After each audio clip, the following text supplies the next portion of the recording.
Thank you நண்பர்களே. 100 சப்ஸ்கிரைபரை தாண்டி நான் போயிருக்கேன். இது உங்களால் மட்டும்தான் இது சாத்தியம். தேங்க்யூ. நம்ம காளான் பிரியாணி செய்கிறதுக்கு தேவையான பொருட்கள் பார்த்துக்கலாமா? முதல் வேலை நமக்கு காளான் தாங்க முக்கியம். நம்ம காளான் ஒன்று எடுத்துக்கலாம். இந்த எங்கள் ஊரில் வந்து இங்கே 45 ரூபா விற்கிறாங்க ஹோல்சேல் ரேட்டுக்கு. உங்கள் ஏரியாலலாம் என்ன விற்கிறாங்கன்னு கமெண்ட் பண்ணுங்கள். அடுத்து பெரிய வெங்காயம், கொத்தமல்லி, கொத்தமல்லி, புதினா, தக்காளி, அப்புறம் ஒரு லெமன், கொஞ்சம் பட்டை, லவங்கம் எல்லாம் எடுத்தாச்சு. ஜிஆர்பி நெய் அதில் பாதி பாக்கெட் போட்டால் போதும். அதுக்கப்புறம் நமக்கு இஞ்சி பூண்டு பேஸ்ட் நம்ம வந்து இப்படியே போட போகிறதில்ல, பேஸ்ட்டாக தாங்க போட போகிறோம். இதை வந்து அரைக்கணும். அதனால் அந்த மிக்ஸி ஜார் மூடி மேலேயே வச்சு காட்டிட்டோம்.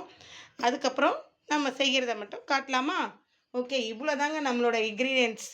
நம்மளோட காளான் பிரியாணிக்கு முக்கியமான இன்க்ரீடியண்ட் வந்து தயிர். அதை நான் சொல்லவே இல்லைங்க, அதையும் சேர்த்துக்கலாம். நம்ம காளான் பிரியாணி செய்ய போகிறோங்க.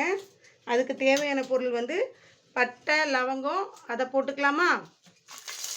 அதுக்கப்புறம் தேவையான அளவு ஆனியன், நம்ம 2 ஆனியன் கட் பண்ணி வச்சுருக்கோம் நீட்டாக. அதை புதினா மல்லி போட்டுக்கலாம். 200 கிராம் காளான் போட்டுக்கலாமா? அப்படியே ஒரு வதக்குக்கலாம். அப்புறம் 2 நம்மளோட சில்லி பார்த்தீங்களாங்க, எம்புட்டு பெரிய சில்லி. அதை நீ சாப்பிடு, நான் சாப்பிடுறேன். 2 சில்லி போட்டுக்கலாமா? வந்து சக்தி சிக்கன் மசாலா போட்டுக்கலாம். ஆல்ரெடி நான் இதெல்லாம் போட்டுட்டேன், என்னோடய கேமரா ஆன் ஆகலை, அதனால் திருப்பியும் காட்டுறேன். இது போட்டோம். பிரியாணி மசாலா கொஞ்சம் போட்டிருக்கோம். அதுக்கு அடுத்து நம்மளோட சில்லி தூள் கொஞ்சம் போட்டிருக்கோம். அதுக்கு அடுத்து என்னென்னா நம்மளோட வீட்டில் தயாரித்த கேர்டு கொஞ்சம் ஊற்றிருக்கோம். ஒரு 1/4 கிலோ அளவு ஊற வச்சுருந்தோம். கொஞ்சம் கொஞ்சமாக நம்ம அரிசியை போட்டுக்கலாம். நான் எப்பயுமே இப்படி தாங்க பண்ணுவேன்.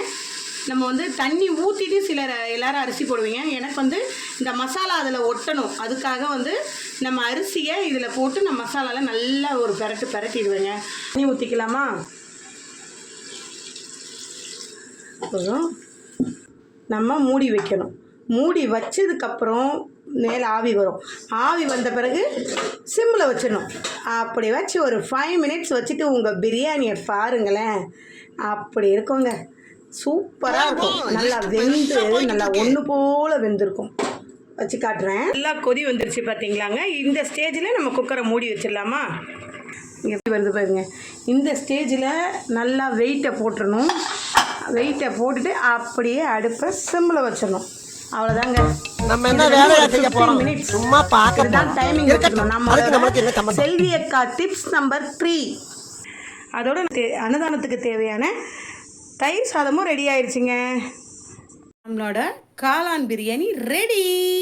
A few minutes later. சூப்பராக வந்திருக்கு பார்த்தீங்களாங்க. நம்ம சுட சுட பிரியாணி, காளான் பிரியாணி. நம்ம அப்படியே ஸ்லைஸாக சும்மா தக்கன்னு வந்திருக்கான் பாருங்கள். நம்ம தயிர் பச்சடி ரெடி பண்ணிக்கலாம். தயிர் பச்சடிக்கு வெங்காயம் ரெடியாக இருக்குது. 2 வெங்காயம் இருக்கிற தயிரை நம்ம இதில் ஆட் பண்ணிக்கலாம். ஆட் பண்ணிக்கிட்டு கொஞ்சமாக சால்ட்டு போட்டுக்கலாமா?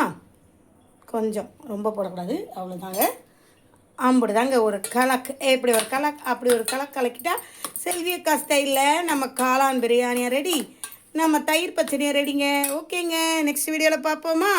பாய். இந்த சமயக்கட்டில் எதையோ போட்டு கிண்டி வதக்கி கலரி